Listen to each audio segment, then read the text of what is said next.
Hola, buenas tardes. Mi nombre es Gerardo Salvador Martínez Hernández y voy a hablar sobre los 30 temas del primer parcial. El primer tema es el origen y fundamento del derecho al trabajo. El derecho humano al trabajo tiene su origen en la dignidad humana y está fundamentado en el artículo 123 de la Constitución mexicana. Este artículo establece que el trabajo debe ser digno y socialmente útil. Este principio también está protegido por el acuerdo entre México, Estados Unidos y Canadá. Ahora vamos a hablar de por qué al referirse al control convencional por parte del doctor Sergio García Ramírez, habla sobre la trascendencia que tienen las sentencias de la COIDH. Las resoluciones de la COIDH no solo resuelven el caso, sino que sientan precedentes para todos los estados firmantes de la Convención Americana de los Derechos Humanos, obligándolos a cambiar sus normativas internas. También vamos a hablar de por qué el doctor Sergio García Ramírez dice que el control convencional debe propiciar a la vocación transformadora de la sociedad. Este control es un proceso dinámico que busca reformar las instituciones, prácticas y leyes de los estados para tener como prioridad la protección de los derechos humanos y cambiar la sociedad desde su estructura. El tercer tema de que vamos a hablar es de por qué el doctor Néstor Pedro Sagüez dice que existen derechos imposibles o imposibilitados. El doctor Sagüez señala que hay derechos humanos que aunque estén establecidos en la ley no pueden ser plenamente ejercidos debido a las barreras sociales, económicas o culturales que existen en la sociedad o en tu entorno y debido a esto no pueden ser disfrutados como deberían ser disfrutados y por eso le llaman derechos humanos imposibles o imposibilitados. El doctor Sagüez señala que hay derechos humanos que aunque estén establecidos ante la ley no pueden ser plenamente ejercidos debido a las barreras económicas, sociales o culturales existentes en tu entorno o en tu cultura y debido a eso se les llama imposibles o imposibilitados ya que no pueden ser disfrutados como deberían ser. El cuarto tema del que vamos a hablar es el significado del control difuso de convencionalidad al que se refiere el doctor Eduardo Ferrer. Este concepto se refiere a la obligación de todas las autoridades del Estado mexicano de velar por los derechos humanos establecidos en la Constitución y en los tratados internacionales.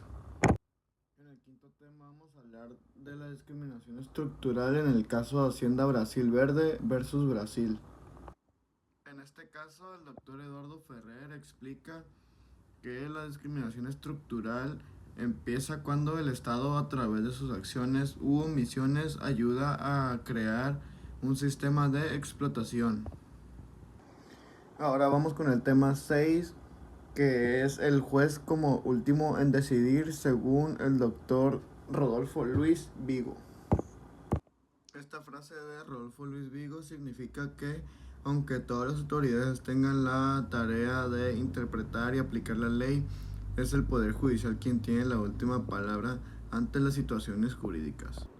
Y en un Estado de Derecho la decisión final siempre recae ante el juez, que es la máxima autoridad jurídica. Ahora vamos a hablar de las tres funciones de los principios en el derecho humano al trabajo.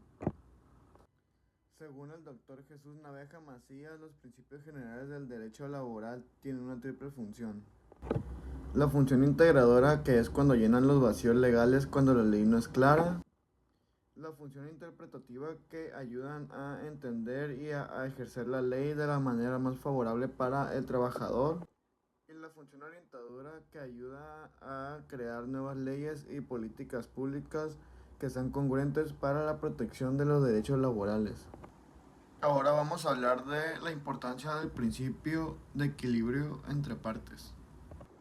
El derecho del trabajo busca equilibrar la relación entre el empleador y el trabajador y el principio de equilibrio entre partes, reconoce que hay diferencias entre el empleador y el trabajador, por lo que busca igualar esa diferencia de condiciones, eh, dándole al trabajador varios beneficios para salvaguardar su dignidad y aparte darle beneficios como un buen sueldo y seguro médico o prestaciones de ley.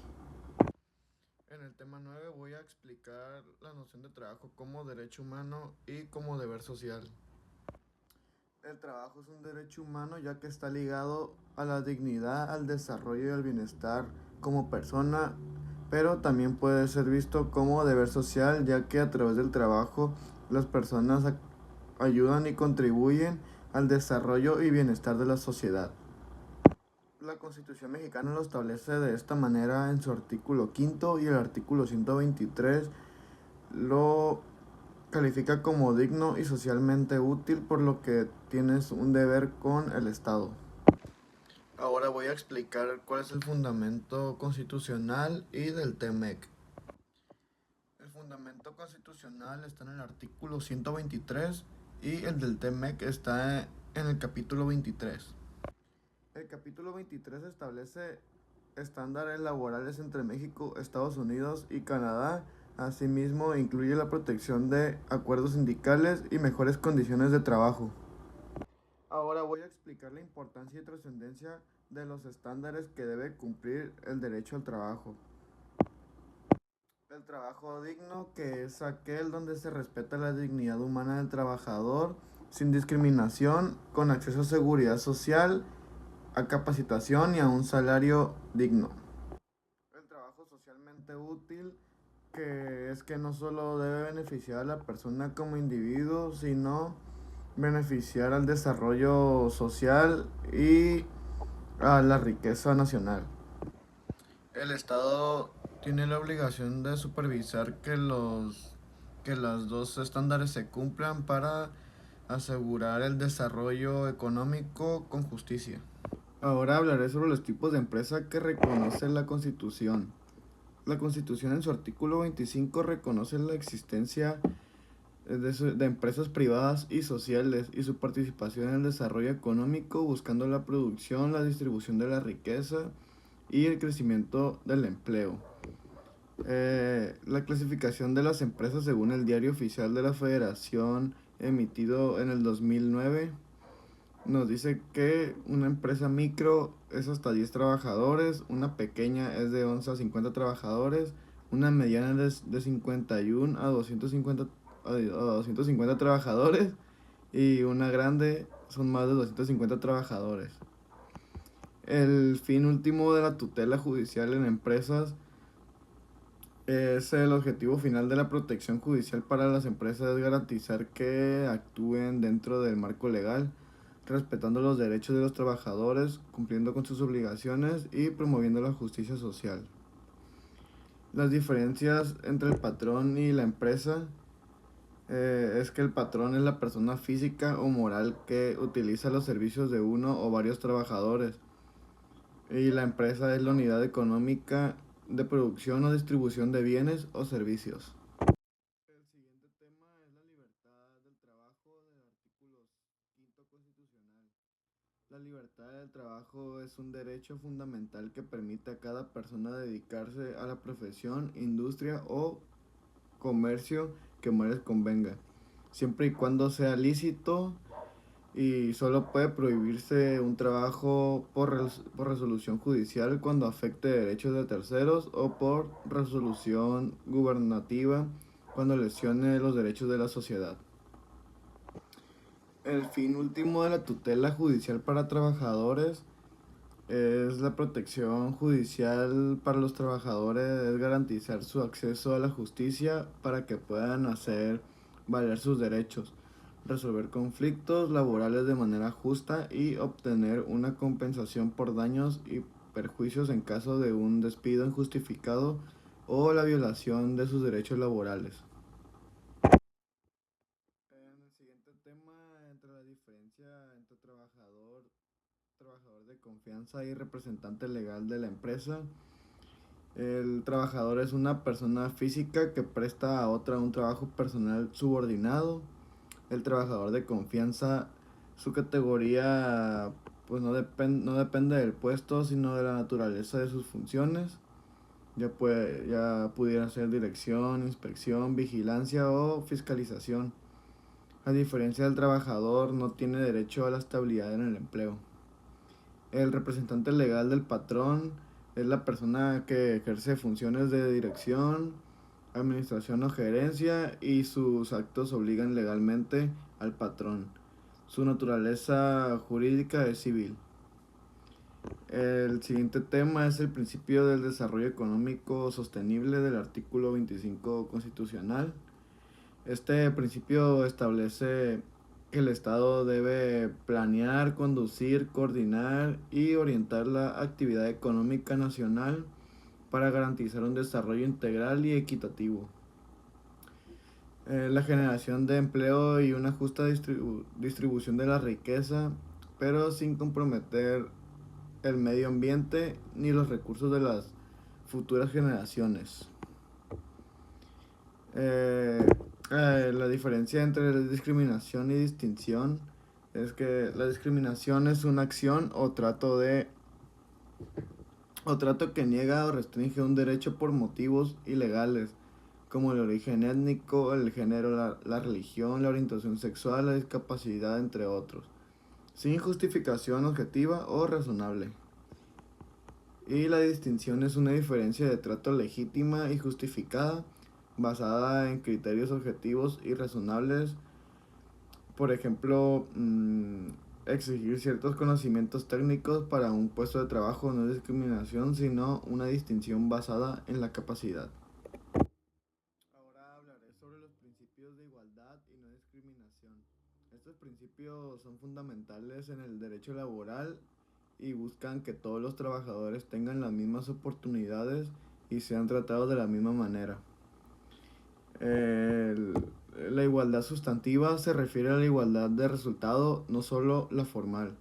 Implica que el Estado debe tomar medidas afirmativas para corregir las desigualdades históricas que impiden que los grupos vulnerables accedan a los mismos derechos y oportunidades que el resto de la población.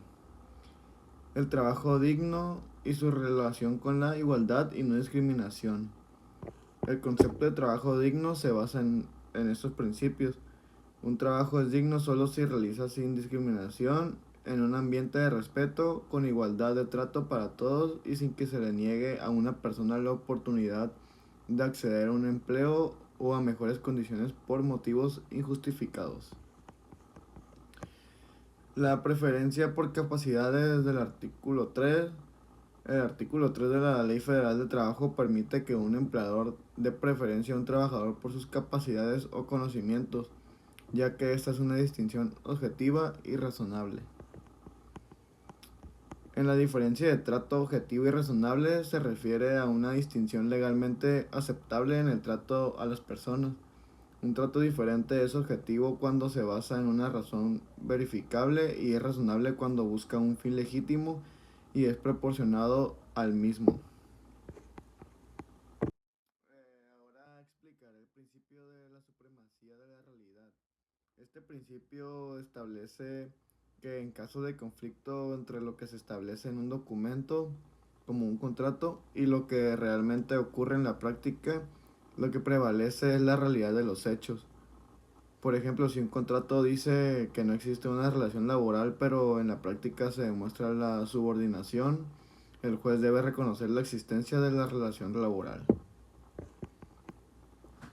Las facultades del juzgador. El juez al aplicar este principio tiene la facultad de investigar a fondo los hechos, más allá de lo que establecen los documentos para determinar la verdadera naturaleza de la relación laboral.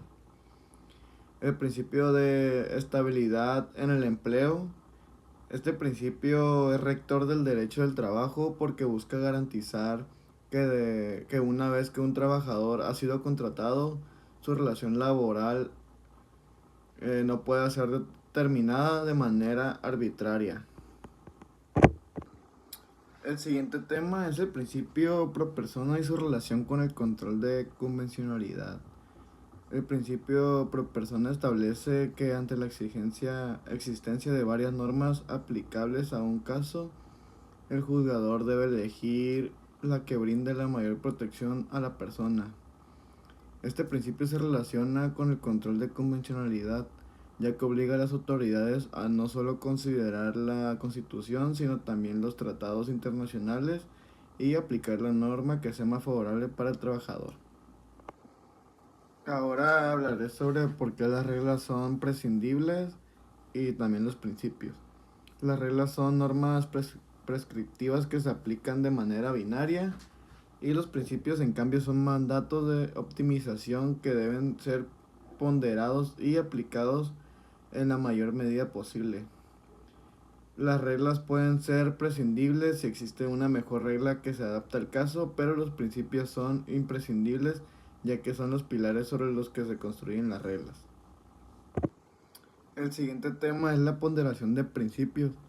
En la ponderación un principio no puede anular a otro y el juzgador debe sopesar los principios en conflicto y buscar una resolución que permita que ambos se apliquen en la mayor medida posible sin que uno eclipse o elimine por completo al otro.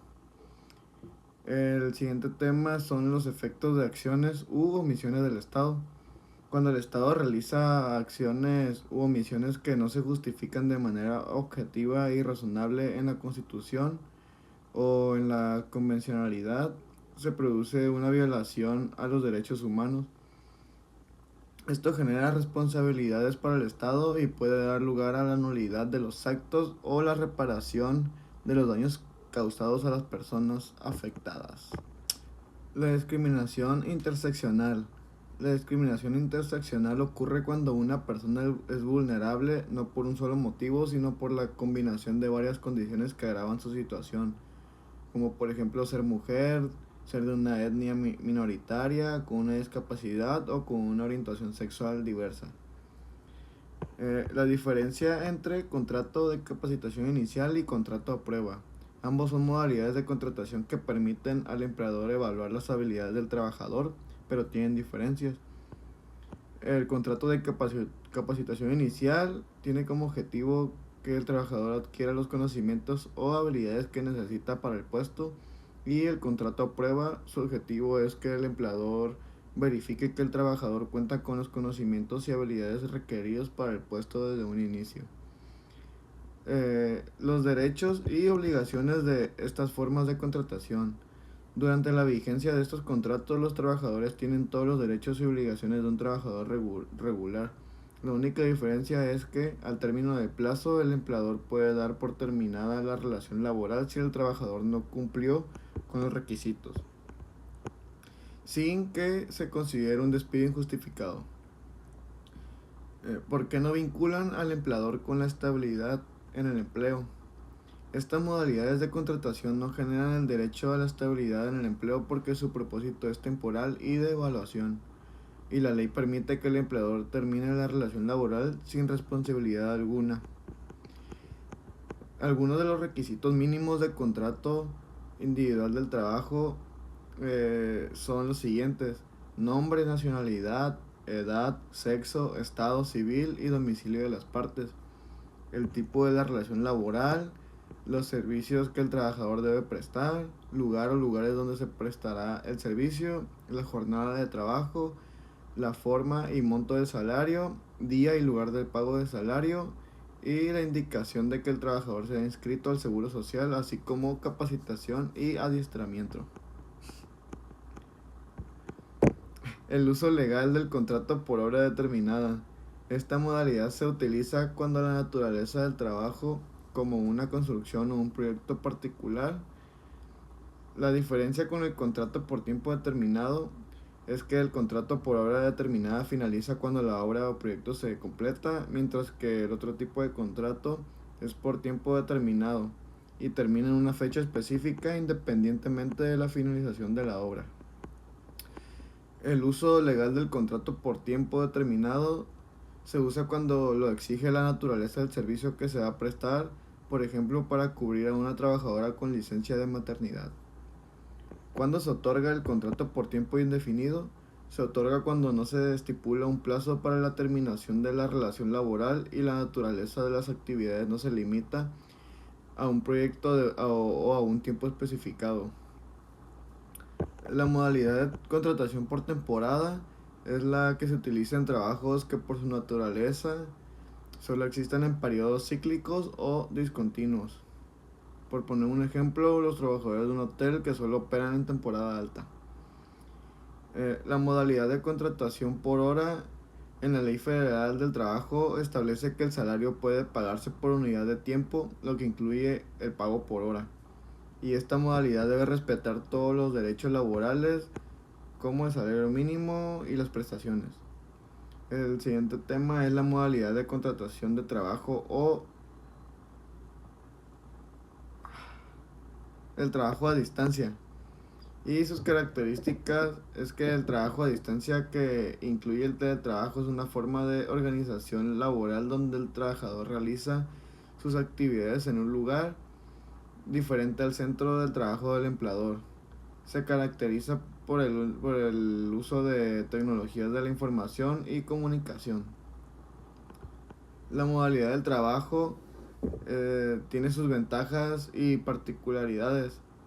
El teletrabajo es un tipo de trabajo a distancia donde más del 40% de la jornada laboral se realiza en un lugar distinto al centro de trabajo. Una de las ventajas es que mejora la calidad de vida de los trabajadores y reduce costos de transporte y aumenta la productividad. Una particularidad es que el empleador debe proporcionar y pagar las herramientas de trabajo, equipo de cómputo, sillas, etc., así como una parte proporcional a los servicios de energía e internet. Ahora voy a explicar qué es el derecho esclavo. El trabajo esclavo es una forma externa y extrema de explotación humana en la que se somete a una persona a condiciones inhumanas, sin libertad, sin un salario justo, y se caracteriza por la falta de dignidad, salarios injustos y la vulnerabilidad del trabajador, quien se ve forzado a aceptar este tipo de condiciones por su situación de miseria. Y para terminar, el último tema es el desarrollo pretoriano del derecho humano y el trabajo en México, y se refiere al proceso en el que los tribunales y jueces, a través de sus resoluciones, han, han ido construyendo y ampliando la protección del derecho humano al trabajo. Este desarrollo pretoriano es la jurisprudencia que emiten los tribunales al interpretar leyes, la Constitución y los tratados internacionales para dar una protección más amplia y efectiva a los trabajadores.